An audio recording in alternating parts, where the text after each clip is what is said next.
declarações dos membros do Hamas, dos porta-vozes do Hamas na faixa de Gaza, também dos porta-vozes do Jihad Islâmico e dos centros conjuntos do que é concebido chamar como Centro Conjunto da Resistência Palestina na faixa de Gaza.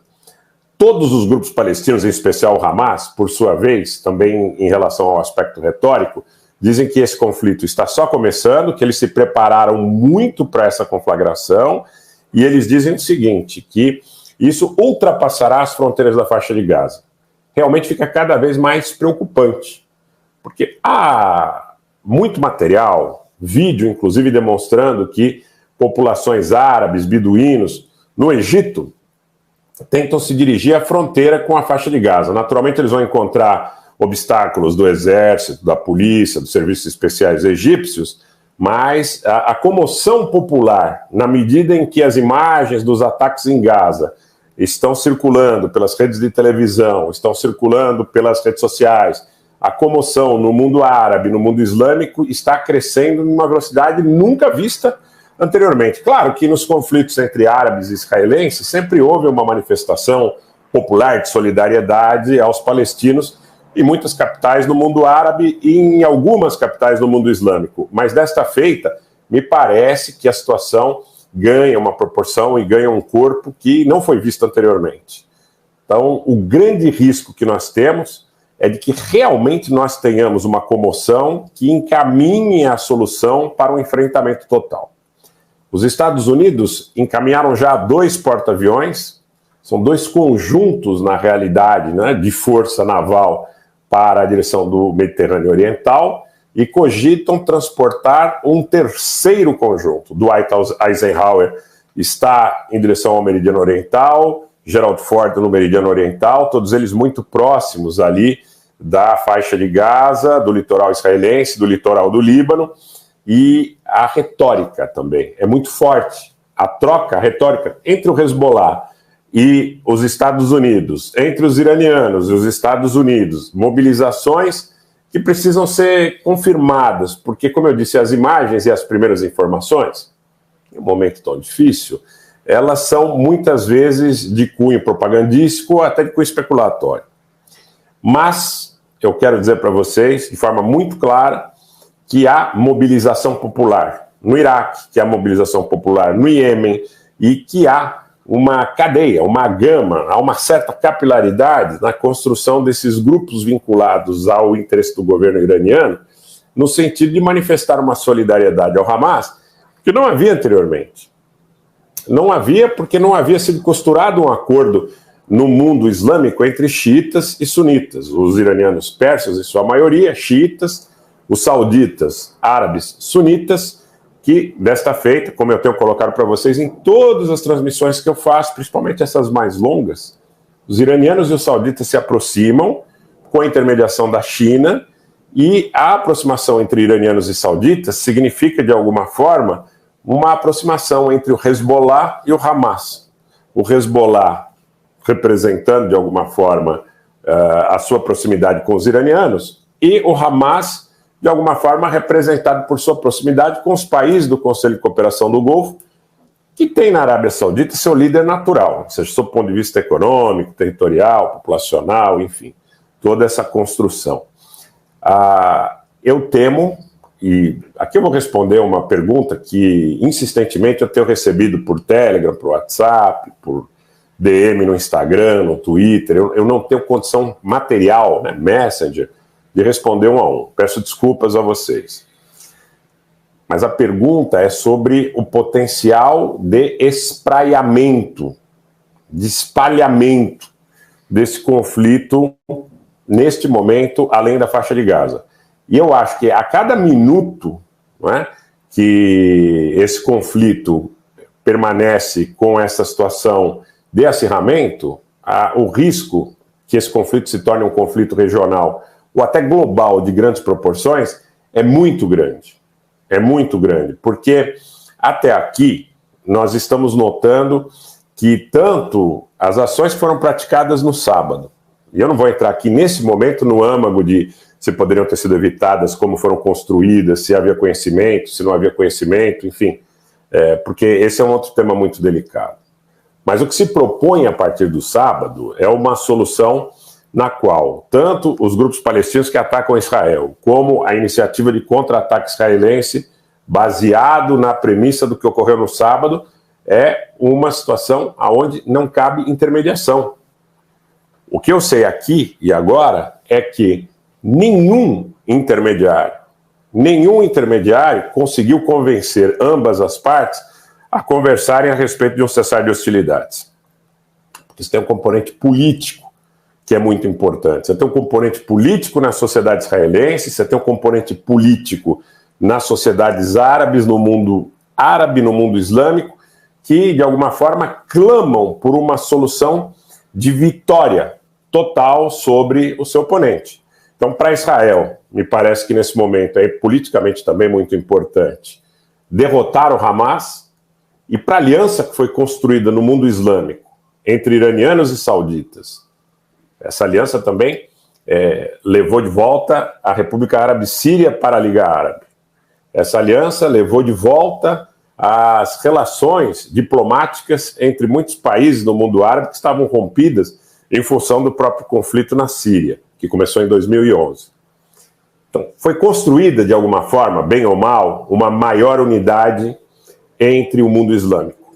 E essa maior unidade construída no mundo islâmico, de alguma forma, nesse momento, concorre para o suporte ao Hamas. Se não por parte de todos os governos, por parte de um clamor popular que hoje nas redes sociais é absolutamente perceptível. A violência retórica, a violência pedindo para que haja uma solução definitiva, os iranianos dizendo que a solução desse conflito é a conquista de Jerusalém, os israelenses, por sua parte, dizendo que vão derrotar o Hamas de forma definitiva e que essa derrota será sentida por 50 ou 500 anos em relação às consequências que seriam deflagradas a partir de uma derrota do Hamas, uma derrota total. Quanto custaria para Israel derrotar completamente o Hamas, se é que isso é possível a nível militar, em uma faixa estreita, em uma faixa pequena de terra, de 6 km por 30 aproximadamente, não é?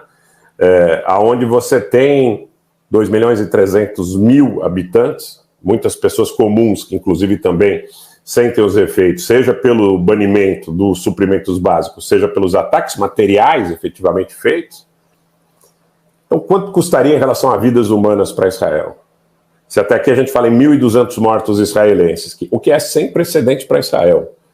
Não tem nada parecido em 67, não tem nada parecido na Guerra dos 6 Dias, na Guerra do Yom Kippur, 73, 56, 48. Se nós remetermos a análise histórica no tempo, não há nada parecido, nada parecido, e nós percebemos o seguinte, que realmente a preparação do Hamas para esse conflito, e aqui eu não estou nem falando na fronteira norte, não estou nem falando no Hezbollah, não estou nem falando nos grupos sírios afiliados ao Irã, que estão ali próximos ao Golã, me parece que eles se prepararam muito para essa conflagração, que custaria muito caro em termos de vidas humanas também para os israelenses.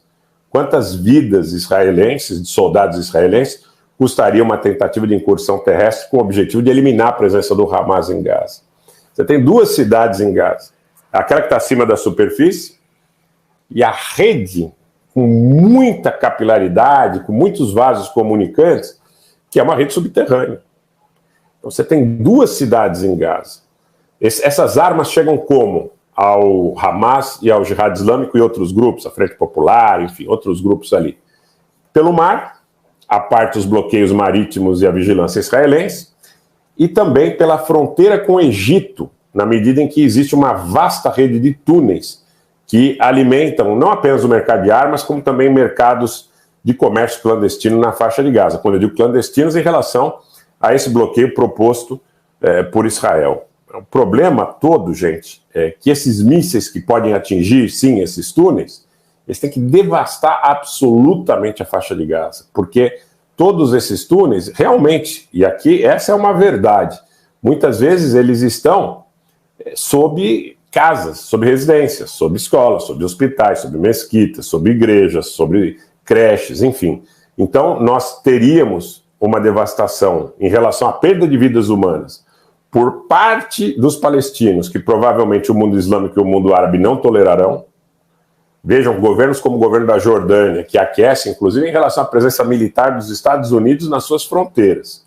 Tem uma população que, maiormente, cerca de 80% é de origem palestina, né? A minoria é hashemita, apesar dos hashemitas comandarem, né, o reino da Jordânia.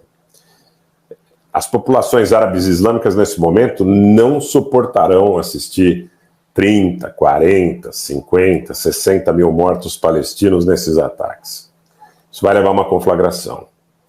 E se essa iniciativa terrestre chegar ao coração de Gaza, mesmo Gaza City, a cidade de Gaza que está no norte, é muito provável que a gente assista a abertura de uma frente no norte com o Hezbollah, e com a entrada do Hezbollah no norte, você vai envolver grupos ligados ao Irã no Iraque, no Iêmen, você vai envolver grupos ligados ao Irã na Síria, não sei se materialmente o exército sírio, porque essa é uma situação já mais delicada, porque diria diretamente respeito ao interesse do Estado sírio, da República Árabe Síria, do presidente Bashar Assad, que parece que ontem teria recebido uma mensagem, por intermédio dos franceses, que se o Hezbollah, que é um grupo ligado ao Irã, Assad também é ligado ao Irã, entrasse em conflito, em confronto aberto com Israel, que ele seria diretamente alvejado, né? Aqueles alvos seletivos, ou eletivos, como queiram, para a sua eliminação física. E até disseram que levariam Damasco de volta à Idade da Pedra. Quando você vê movimentações de grupos ligados ao Irã no Iraque em direção à Síria. Eu não estou otimista. Né? O Eduardo, boa noite. Eduardo Albelo, será que Israel tem armas nucleares? A resposta é sim, Eduardo. Israel estima-se que tenha 300 ogivas, 300 cabeças, e muito provavelmente estejam armazenadas basicamente a partir do deserto do Negev. Para Israel seria muito complicado imaginar usar um armamento nuclear, ainda que tático, contra regiões muito próximas, contíguas, em função da sua falta de profundidade em relação ao aspecto físico. Israel é um estado pequeno. Então, se ele utiliza um armamento nuclear tático em uma de suas fronteiras, sua população também sentirá. Agora, a gente não pode dizer o mesmo se nós imaginarmos que essa guerra chegue a um conflito entre Irã e Israel.